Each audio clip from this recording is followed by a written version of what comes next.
Hello mga kanuklog, maayong gabi so mapag-abot na to gikan sa trabahoan. So wala na sa kumuli sa balay ni dalikyat na sa kudiri.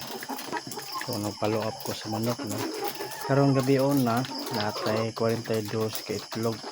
So ugma natay i-deliver mga naaguro na sa mga 5 ka tray na klase po na nanako. So karon atong umon ng buhaton is mang limpyo ta sa ilang hugaw. Kaya medyo dagan-dagan na gid siya no.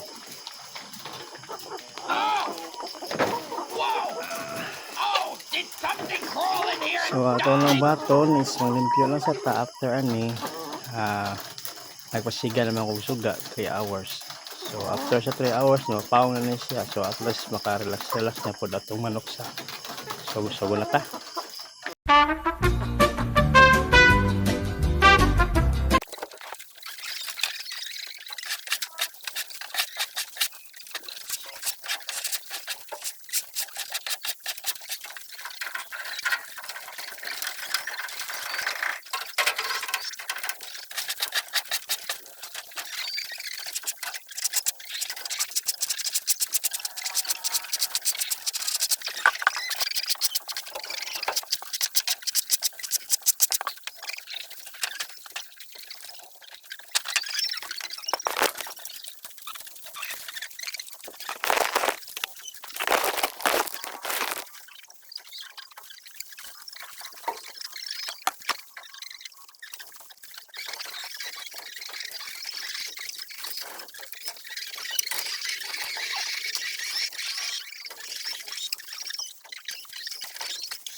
So guys, mga kanuklog is manatag limpyo no sa ilang hugaw no. So karon nato unong sunod to baton is magbutan ng tagginabas.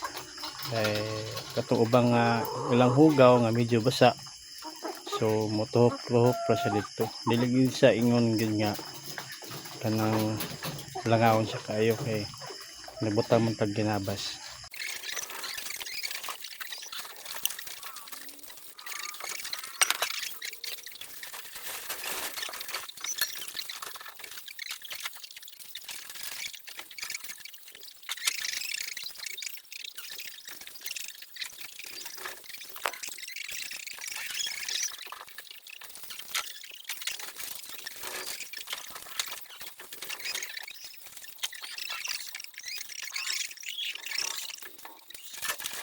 A little longer than a few minutes later. So guys, manatag butang sa ginabas no. So kinahanglan muli sa balay ay simple relax niya sad. O at least bawas-bawasan na po ang trabaho pag ugma. So anyway, ugma wa may tatay trabaho. So atong baton ugma is gapon magpalab gapon ta sa atong manok. So salamat.